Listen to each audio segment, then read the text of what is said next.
Hi, everybody. So we're going to take a look at the plot diagram for the necklace today. The first slide has your directions. You want to complete boxes A through F, which is basically the entire plot diagram with the little mountain diagram on it. And you want to use that according to the necklace. If you need to adjust things as you're typing, you can change the font size and also move the text boxes so that everything can fit. Although I believe I made some adjustments that'll make it a little bit easier now. Some things to help you as you go along. You can click on this link right here and it'll take you to the necklace audio to review. You can also click on this link and get the PDF of the story if you would like that as well. Okay, so you can always go back and review that, which is a good thing to do, especially because we will need text evidence in what we're looking at. So when you go into your plot diagram, I would start with A and notice that it kind of goes along with the spot on the mountain. B, C, D is our climax, E, falling action, and F, resolution. Okay, so the first thing is to start off with our main character in the exposition. What is she like? Take some time to describe her. One sentence will be great. Time, place, and atmosphere. Where is she living? Who is she living with? What's the general feel of everything? Next, the inciting incident. What starts the conflict?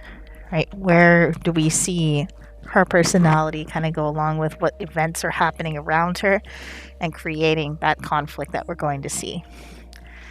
Don't forget to classify the conflict as internal, external, and then what specific kind. So remember, internal would just be person versus self.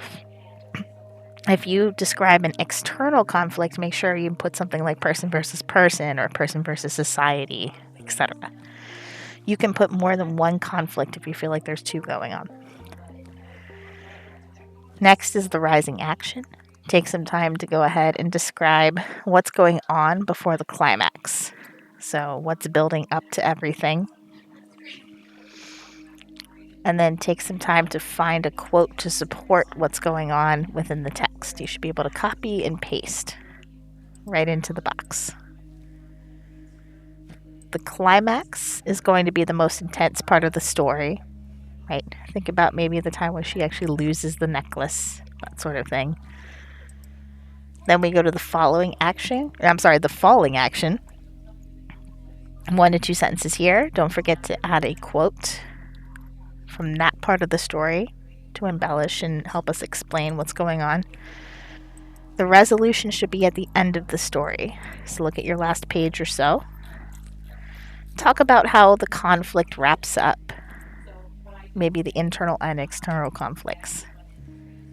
And find a quote from the text that kind of wraps everything together. Once you have all that, you can turn it in and you're good to go.